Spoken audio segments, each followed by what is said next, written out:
தினேஷை பார்த்து அதிர்ச்சியில் நின்றாள் மோகனா. சத்தியமாக இங்கு அவனை அவள் எதிர்பார்க்கவில்லை. ஆனால் அவன் எதிர்பார்த்திருந்தான். எரிச்சலுடன் நிமிர்ந்தவன் மனைவியைக் கண்டு நக்கலாக சிரித்து அழுத்தமான பார்வை பார்க்க, அதில் மாமா என்று அழைத்தவள் சட்டென தலையில் எடுத்துக்கொண்டு சாரி சார் என்றாள் இழுவையுடன். உட்காருங்க என்று மரியாதையுடன் இருக்கையை காட்டியவனை ஆச்சரியமாக பார்த்தவாறே அமர்ந்தாள் மோகனா. உதட்டுக்குள் புன்னகைத்துக் கொண்ட தினேஷ், "ம், அப்புறம் உங்க பேர் என்ன?" என்று கேட்டவன் சுவாரஸ்யமாக அவளை பார்த்தான். பேர் கூட தெரியாது, பாவம். எல்லாம் தெரிஞ்சும் தெரியாத மாதிரி காட்டிக்கிறாருல்ல. நானும் அதே மாதிரியே இருந்துக்கிறேன். நேத்து நைட்டு பண்ணுன வேலைக்கு கல்லு எடுத்து மண்டைய உடைச்சு ஹாஸ்பிட்டல் அனுப்பி வச்சிருக்கணும். என் மேலயும் தப்பு இருக்கிறதால பொறுத்து போறேன் என்று மனதில் நினைத்து கொண்ட மோகனா அவனைக் கண்டு மோகனப்பிரியா என்று பல்லை கடுத்தபடி கூறினாள். ஓகே மிஸ் மோகனப்பிரியா என்று அழுத்தம் கொடுத்தவனை குதிரை வைப்பது போல பார்த்தவள், மிஸ்ஸஸ் மோகனப்பிரியா தினேஷ் கார்த்திக் சார் என்றாள் நக்கலாக. என்று தலையாட்டிய தினேஷ், ஓகே, என்னோட ஜாயின் பண்ணி ஒர்க் பண்றதுல உங்களுக்கு விருப்பமா மிஸ்ஸஸ்? விருப்பம் சார் என்றால் டபுள் மீனிங்ல பேசுறாரோ என்று நினைத்தாள். அவள் கண்ணில் தெளிவை கண்ட தினேஷ், நான் சொல்லியும் கேட்காம வேலைக்கு வந்துட்டேல்ல, வாடி வா, கண்ணுல விரல விட்டு ஆட்டுறேன் என்று மனதில் நினைத்தவனின் நினைப்பு நிர்மூலமாக போவதுதான் உறுதி.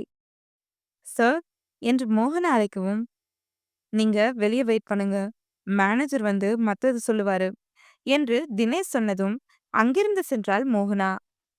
மிஸ் இல்லையா மிஸ்ஸஸா? அத முன்னாடியே சொல்லியிருந்தா நான் ஏண்டி கேட்க போறேன்? தாலியையும் உள்ள போட்டு மறைச்சுக்கிறது. புருஷனுக்கு கோவம் வராதா என்ன? வேணும்னே சிலதெல்லாம் பண்ற. எல்லாத்துக்கும் பயந்து பொம்பிக்கிட்டு என் பின்னாடியே நிக்கிறவ முருகன் மாமா அறிமுகத்துல இருந்து ரொம்ப பறக்குறா. அதுவும் என் அனுமதி இல்லாமையே என்றெண்ணியவன் மேனேஜர் மணியை அழைத்து அவளுக்கான வேலையை கூறியவன் சற்று தெளிவுடன் வேலையை கவனிக்க ஆரம்பித்தான். தலைவலியே பக்கத்தில் இருக்க இருந்த தலைவலியெல்லாம் பின்னே சென்றுவிட்டது. இது உன்னோட பிளேஸ்மா என்று அவளுக்கான இடத்தை கூறிய மணி அவளின் வேலையையும் தெளிவாக விளக்கியவர். பின் அவளை நடுநிலையாக நிற்க வைத்து அனைவரிடமும், இவங்க நியூ ஜாயினி மோகனா, சாரோட பிஏ. ஒர்க் ரிலேட்டடா ஏதாவது டவுட் இருந்தா இவங்க கிட்ட கேளுங்க. இனி நேரா சாரை யாரும் பார்க்கக்கூடாது. மிஸ் மோகனா மூலியமா தான் உங்களோட குவரிஸை சால்வ் பண்ணிக்கணும் என்றவர் போனை காதில் வைத்தபடியே நகர்ந்தார். இருக்கையில் அமர்ந்தாள் மோகனா. கேபினில் அமர்ந்தவாறு அவளையே பார்த்து கொண்டிருந்தான் தினேஷ். இடையிடையில் வேலையை கவனித்தாலும் முழு நேரமும் தினேஷின் பார்வை என்னமோ அவளையேதான் தொடர்ந்தது. அவன் உள்ளிருந்து கவனிப்பதை மாலினி கவனித்துவிட, அதுவும் ஆந்தைக்கண்ணை கொண்டவன் கண்ணில் தவறாமல் சிக்கவும், இந்த பொண்ணு முதல் டூரை மாத்தணும் என்று முனகியவன் உடனே மணிக்கு அழைத்து விஷயத்தை கூறிவிட்டு வேலையை கவனிக்க ஆரம்பித்தாலும் ஓரக்கண்ணால் மனைவியை கவனித்துக் கொண்டான். யாரின் கவனத்தையும் ஈர்க்காமல். மோகனாவிடம் சிலர் சந்தேகம் கேட்க அவளே புதிதுதான். அவளுக்கு எப்படி தெரியும்? ஓரளவுக்கு அவளின் யூகத்திற்கு பதிலை கூறியவள் தெரியாததற்கெல்லாம் தினேஷின் லேண்ட்லைன் மூலம் அழைத்து அவன் கூறியதை தெளிவாக மற்றவர்களுக்கு புன்னகையுடன் விளக்கினாள். அவளின் செய்கை அத்தனையும் தினேஷ் கவனித்துக் கொண்டுதான் இருந்தான். கொஞ்சம் பெருமையாக இருந்தாலும், இதெல்லாம் அவசியமா என்ற கேள்வி அவன் மனதில் எழாமல் இல்லை. அவன் நினைத்தால் அவளை அவனின் இடத்திலேயே அமர வைக்கலாம். நிச்சயம் என்றாவது ஒரு நாள் அமர வைப்பான். அதற்கு அவள் ஒத்துக்கொள்ள வேண்டுமே. அவள்தான் 40,000 சம்பளத்திற்கு வம்படியாக வந்துவிட்டாளே. மதிய உணவை கேண்டீனில் முடித்து கொண்டவள் வேலையில் பிஸியாகிவிட தினேஷுக்கு தான் மண்டை காய்ந்தது. இவ என்ன, என்னை விட வேலையில பைத்தியமா இருப்பா போலயே. ஒண்ணுமே தெரியாதப்பவே எப்படின்னா, இன்னும் அறகுறைய தெரிஞ்சா, அடே தினேஷ், இவ உன்னை துளி கூட மதிக்க மாட்டா. உனக்கான நேரத்தையும் ஒதுக்க மாட்டா. பெரிய சின்சியர் சிகாமணின் நினப்பு என்று வாய்க்குள் முனகியவனுக்குள்ளும் சிரிப்பு வந்தது அவளின் செயலில். காலையில் இருந்த அழுத்தத்தை அவளே சற்று குறைத்து இதமாக்கியிருக்க, மாலை மீண்டும் அவளே அழுத்தத்தை அதிகமாக்கிவிட்டு அவனை ஆக்ரோஷமாக மாற்றப் போவது உறுதி. மோகனா, டைம் ஆயிடுச்சு. Office time over. நீங்க நைட் டியூட்டியும் பார்க்குறீங்களா? என்று வர்ஷா கேட்க, "ஆ, இல்ல இல்ல. டே மட்டும்தான். நான் டைம் பார்க்கலங்க." "I am Varsha. வர்ஷான்னு கூப்பிடு. மரியாதைலாம் வேண்டாம். ரொம்ப பெரிய மனுஷத்தன்மையா இருக்கு." என்றாள் வர்ஷா. புன்னகைத்தாள் மோகனா. "டைம் ஆயிடுச்சு. கேப் கிளம்பியிருக்கோம். நீ தனியா கிளம்பிடுவியா மோகனா?" "ம். ஆட்டோல போயிடுவேன்." "Varsha, no problem." என்று மோகனா சொன்னதும், "ஓகே பாய். நாளைக்கு மீட் பண்ணலாம்." என்று விட்டு கிளம்பினாள் வர்ஷா. சிஸ்டமை ஆஃப் செய்த மோகனா ஹேண்ட்பேக்கை எடுத்துக்கொண்டு இடத்தை ஒதுங்க வைக்க, அவளை பார்த்தவாறே வெளியில் கிளம்பினான் தினேஷ். வர வழியில பஸ் ஸ்டாப் இருந்தது. ஆட்டோ கிடைக்கலனா கூட அங்க போயிடலாம் என்று நினைத்தவாறே ஆபீஸிலிருந்து வெளியில் வந்தவள் சுற்றும் முற்றும் பார்த்துவிட்டு சலித்து கொண்டே ரோட்டை தாண்ட அடியெடுத்து வைக்கவும், அவள் பக்கவாட்டில் வந்து நின்ற காரிலிருந்து அவள் கையை பிடித்து இழுத்தான் தினேஷ். ஐயோ மாமா! என்று பயத்துடன் கத்தினாள் மோகனா. நான் தாண்டி, எதுக்கு கத்துற? என்று எரிச்சலாக கேட்டவன் கதவை அடித்து சாற்றிவிட்டு காரை கிளப்பினான். இருவரையும் மறைவில் நின்று கவனித்த மாலினி கடுப்புடன் அங்கிருந்து நகர, ஆசுவாசமாய் மூச்சை இழுத்துவிட்ட மோகனா, நான் பயந்தே போயிட்டேன் என்று படபடப்புடன் கூறியவள் ஆழ்ந்து மூச்சை இழுத்து விட்டாள். அம்மா தான் கூட்டிட்டு வர சொன்னாங்க என்று காரணத்தை கூறியவன் அவள் புறம் திரும்பவில்லை. மோகனாவின் மொபைல் ரிங்காக போனின் திரையை கண்டு புன்னகைத்தவள், ஹலோ அஸ்வின் என்று உற்சாகத்துடன் அழைத்தாள். என்னக்கா, ஒரு ஃபோன் கூட பண்ணல, அப்படி என்ன பண்ற நீ என்று சற்று கோபத்துடன் கேட்டான் அஸ்வின். அவன் பேசுவது தினேஷுக்கும் தெளிவாக கேட்டது. சாரி சாரி அஸ்வின், ஞாபகம்லாம் இருந்தது. ப்ராஜெக்ட், எக்ஸாம், இதோ இன்னைக்கு இன்டர்வியூ வந்து ஒரு கம்பெனில ஒர்க் ஜாயின் பண்ணியிருக்கேன்.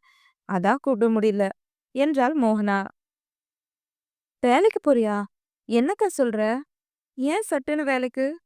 அங்க மாமா பணம் தர மாட்டேங்கிறாரா?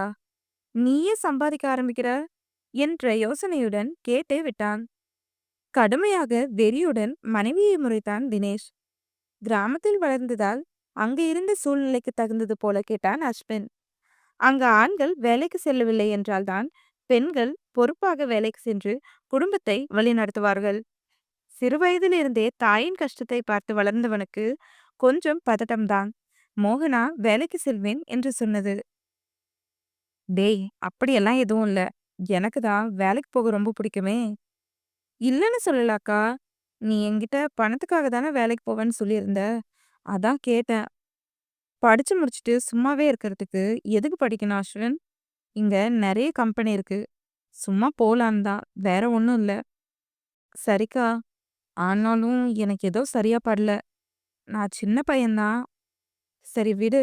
இனி இத பத்தி பேசி என்ன ஆகப் போகுது? மாமா என்ன பண்றாரு? எப்படி இருக்க நீ?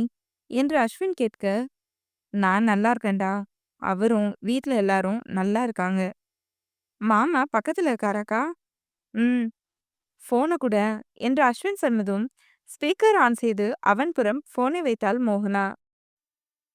திமிருடி உனக்கு என்று மனதில் நினைத்த தினேஷ், ஹலோ அஸ்வின் என்று குரல் கொடுக்க, ஆமாமா, எப்படி இருக்கீங்க? எல்லாரும் நல்லா இருக்கோம். நீ, அத்தெல்லாம் எப்படி இருக்காங்க? நல்லா இருக்கோம் மாமா. பேக்கிங் முடிஞ்சது. அங்க வர்றதுக்கு தான் கிளம்பிட்டு இருக்கோம். நீங்க எனக்கு சின்னதா ஒரு ஹெல்ப் பண்ணணும் மாமா. என்ன ஹெல்ப் சொல்லு அஸ்வின். அது நாளைக்கு தாலி பிரிச்சு கோக்குறாங்கல்ல.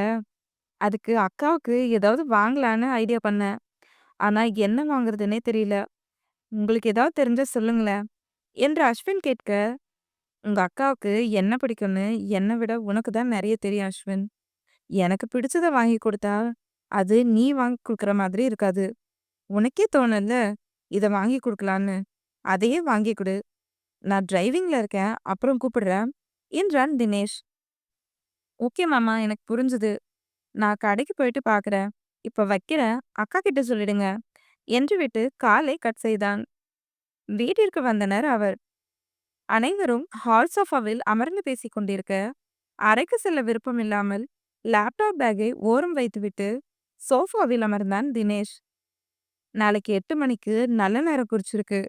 பக்கத்துல இருக்கவங்கள மட்டும் கூப்பிட்டிருக்கேன் தினேஷ். நாளைக்கு ஒரு நாள் 2 பேரும் ஆஃபீஸ் லீவ் போட்டுருங்க என்றார் சரோ. ம் சரிம்மா என்று தினேஷ் சொன்னதும், அத்தை நான் இன்னைக்கு தான் ஜாயின் பண்ணேன். நாளைக்கே லீவ் கேட்டா நல்லா இருக்காது. ஃபங்ஷன் முடிஞ்சதும் நான் ஆஃபீஸ் கிளம்பிடுறேன்.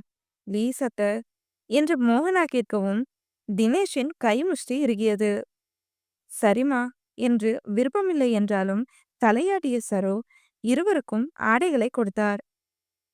அவர்கள் வாங்கிக் கொண்டனர். அதேபோல அகிலாவுக்கும் கொடுக்கப்பட்டது. எங்களுக்கு சாப்பிட எதுவும் வேண்டாம். நீங்க சாப்பிட்டுட்டு படுங்க என்று விட்டு கணவனுடன் அறைக்கு சென்று விட்டார் சரோ. என்னங்க, ஏன் முகம் ஒரு மாதிரி யோசனையா இருக்கு? என்னாச்சு என்று கணவரிடம் கேட்டார் சரோ. நான் பெருசா என்ன யோசிக்க போறேன், பசங்களை தவிர. அகிலா கொஞ்சம் நார்மலா இருக்காங்க.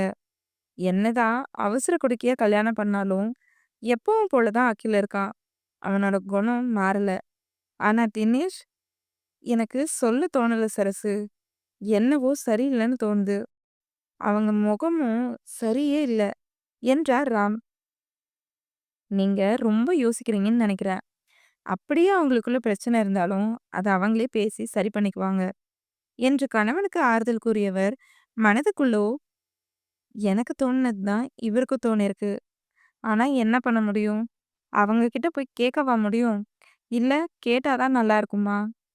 ம் அவங்களே சரியாயிடுவாங்க. விட்டு பிடிப்போம் என்று நினைத்து கொண்டார்.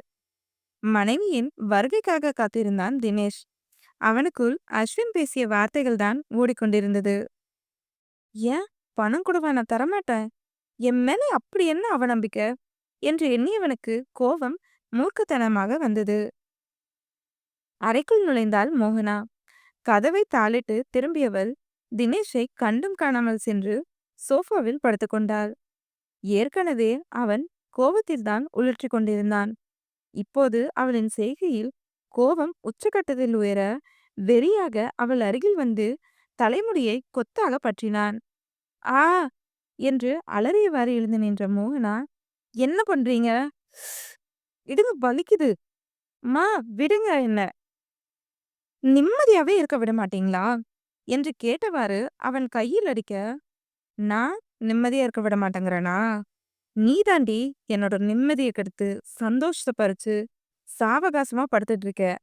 இன்னைக்கு அந்த சின்ன பையன் எனக்கு என்ன நினைச்சிருப்பான்? என் மேல வச்சிருந்த மரியாதை என்ன ஆகியிருக்கும்? உன்னை நான் வேலைக்கு போக வேணான்னு சொன்னதானடி? கேட்டியாடி? என்னமோ வீரவசனம் வாய்க்கிலேயே பேசின. உன் தம்பி நினைக்கிற மாதிரி தானே உங்க அம்மாவும் நினைப்பாங்க. அடுத்தவங்க முன்னாடி என்னை அசிங்கமா காட்டணும்னே நினைக்கிறியா என்று பல்லை கடித்தவாறு கேட்டான். மிஸ்டர் தினேஷ், அவன் சின்ன பையன். ஏதோ புரியாம அறியாமையில பேசுறான். அண்ட் எங்க அம்மா உங்களை ஒன்றும் சொல்ல மாட்டாங்க. அவங்க ஏதாவது நினைப்பாங்கன்னு நினைச்சா அது உங்களோட முட்டாள்தனம். உங்களோட எண்ணத்துக்கு தகுந்த மாதிரி நான் வேலைக்கு போகாமலாம் இருக்க மாட்டேன். எனக்கு என் வேலை ரொம்ப ரொம்ப முக்கியம், உங்களை விட என்றதும், ஓ வேலைக்கு சேர்ந்ததும் திமிரு கூடி போச்சா? பம்மிக்கிட்டு நின்னவ பட்டாசா வெடிக்கிற. யார் கொடுத்த தைரியம்டி என்று ஆத்திரமாக கேட்டவன் ஆக்ரோஷத்தை அடக்கிக் கொண்டான். ஆமா திமிருதான். உங்கள மாதிரி ஆணவத்துல ஆணாதிக்கம் பிடிச்சு போய் சுத்தலையே. தில்லா திமிரா நிக்க யாரும் சொல்லிக் கொடுக்கணும்னு அவசியம் இல்ல என்றதும், ம் ஆதிக்கம்தான். ஆணாதிக்கம்தான்டி. என் ஆதிக்கத்தால உன் திமிர உடைச்சு உடுக்கறனா இல்லையா பாரு என்றவன் அவளை கையில் அள்ளி கொண்டு வந்து கட்டிலில் வீசினான். என்ன பண்றீங்க என்று பயத்துடன் கத்தியவளின் மீது பாய்ந்தவன் அவளின் இதழில் இதிகாசம் வாசிக்கத் தொடங்க, அவன் கைகள் அவளின் உடையை களைய ஆரம்பிக்க, அவளோ அவனை வெகு சிரமப்பட்டு விலக்கும் முயற்சியில் ஈடுபட, ஆணுக்கு ஈடு கொடுக்க முடியாமல் தோய்த்து போனாள் மோகனா. அவளின் விலகல் துள்ளல் அனைத்தையும் ஒற்றை கையால் அடக்கியவன் அவளுக்குள் அடங்கி போனான். மோகனாவின் கண்ணில் கண்ணீர் கொட்டியது. இயலாமையில் நேற்றும் இதே நிலைமையில்தான் சூறையாடினான். இன்றும் அதே போல அனுமதியின்றி கோபத்தை மட்டுமே பிரதானமாக கொண்டு நடத்தினான். வாழ்க்கை எங்கோ இருக்கிறது. எத்தனை இரவு எத்தனை பகல் வந்தாலும் கடந்து கொண்டிருக்கும் ஒவ்வொரு இரவும் இந்த இரவின் தாக்கத்தில்தான் அவளை அச்சுறுத்தும். வாய் வார்த்தையாக இல்லை என்றாலும் உடல் மொழியாகவாது அனுமதி கேட்டிருந்தால் சந்தோஷமாக தாரை வார்த்து தந்திருப்பாள். அவளுக்கு அவ்வளவு ரோஷமெல்லாம் கிடையவே கிடையாது. சட்டென ஒருவரை மன்னித்து விடும் குணம்தான். ஆனால் தினேஷின் அடாவடி அவளை ரோஷக்காரி ஆக்கியது. அவளை தழுவி உணர்ந்தவன் கழுத்தில் முகம் புதைத்து பெண் போதையில் கிடந்தான். கழுத்தில் இருந்த தாலி குத்தவும் சுகம் கண்ணை மறைக்க எரிச்சலுடன் தாலியை பிடுங்கியவனை பதட்டத்துடன் அவன் கையை பற்றி வேண்டாம் என்றால் சோர்ந்து போன குரலில். அவளிடமிருந்து பிரிந்த பின்பும் அவளை இறுக்கமாக அணைத்து கொண்டவன் அவள் கெட்டியாக பிடித்திருந்த தாலியில் அழுத்தமாக முத்தம் வைத்து அவள் கூந்தலில் முகம் புதைத்து வாசித்தை நாசிக்குள் அனுப்பியவனுக்கு மோகம் தலை தூக்க மீண்டும் அவளை நாடினான். ஒரு இரவுக்குள் பல முறை துவண்டு விட்டாள் மோகனா.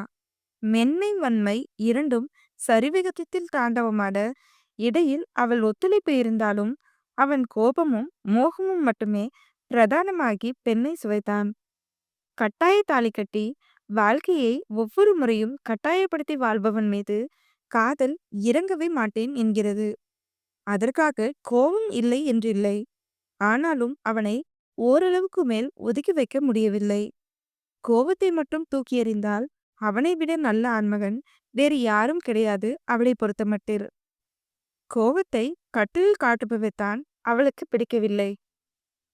கதவு தட்டப்பட எரிச்சலுடன் அவனை பார்த்தவன் யாரா இருக்கும் என்று நினைத்தாலும் மனைவியை விட்டு பிரியவில்லை. அவன் கையிலிருந்து தாலியையும் விடவில்லை. தாலி கயிறை பிடித்திருந்த அவன் கையை இறுக்கமாக பற்றி கொண்டிருந்த மோகனாவும் அதீத சோர்வில் அயர்ந்து கிடக்க விடாமல் தட்டப்படும் கதவு சத்தத்தில் வெகுமாய் டிஸ்டர்பான தினேஷ் போர்வையை அவள் மீது போர்த்தியவன் பேண்ட் டிஷர்ட் அணிந்து முகத்தை கழுவி விட்டு வந்து கதவை திறக்க சரோதான் நின்றிருந்தார். இன்னுமாடா தூங்குறீங்க? நைட்டு சொன்னனே ஞாபகம் இல்லையா? பள்ளி இன்னும் 1 மணி நேரத்துல வந்துருவாங்க. சீக்கிரம் ரெடி ஆகுங்க என்று விட்டு சென்றார் சரோ. கதவை தாளிட்டு திரும்பி மணியை பார்த்தவனுக்கு மிகப்பெரிய அதிர்ச்சி. இவ்வளவு நேரம் அவளோட என்று நினைத்தவன் வாயை பொத்திக் கொண்டான். நினைக்கவே கூசியது. ச்சே, கோவத்துல இந்த அளவுக்கா என்று தன்னையே திட்டிக் கொண்டவன் மனைவியை பார்த்தான். அவள் படுத்திருந்த கோலுமே அவளின் நிலையை உணர்த்த அகங்காரம் பிடிச்சவனே என்று மனம் காரி துப்ப குற்ற உணர்வாக இருந்தாலும் இப்போது யோசிக்க நேரமில்லை என்பதை உணர்ந்து போர்வையை விளக்கியவனின் கண்ணில் 2 சுட்டு கண்ணீர் எட்டி பார்க்க அவன் கொடுத்த காயத்தில் குத்தல் பார்வையோடு அவனை கண்டாள் மோகனா. மனதில் தறிக்கெட்டு ஓடும் எண்ணங்களை ஓரம் கட்டியவன் அவளை கையில் அள்ளி கொண்டு வந்து பாத்டபில் கிடத்தி ஹீட்டரை ஆன் செய்து வெதுவெதுப்பான நீரில் அவளை குளிப்பாட்டினான். விரக்தியாக சிரித்தாள் மோகனா. வலியையும் கொடுத்துவிட்டு வலிக்கக்கூடாது என்று பொறுமையாக தேய்த்து விடுபவனை எப்படி பார்க்க என்று கூட அவளுக்கு தெரியவில்லை. அவளுக்கு ஓய்வு தேவைப்பட்டது. உடலை அசைக்கவே முடியவில்லை. கணவனின் அதீத பன்மையை முதல் முறையாக உணர்ந்தவளுக்கு கொஞ்சம் பயமாகவும் இருந்தது.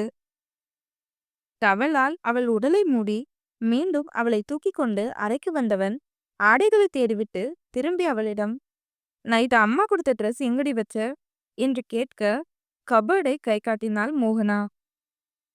இங்க இல்லடி, எங்க இருக்கு என்று கேட்டவன் உள்ளிருந்த ஆடைகளை தள்ளிவிட அவன் அருகில் வந்து நின்ற மோகனா கையை காட்டவும் அவளை கைவளைவுக்குள் வைத்து கொண்டவன் எக்கி கவரை எடுத்துக்கொண்டு அவளை முறைத்து, எனக்கே எட்டல, தூக்கி போட்டியா என்று கேட்க தலை குனிந்தாள் மோகனா.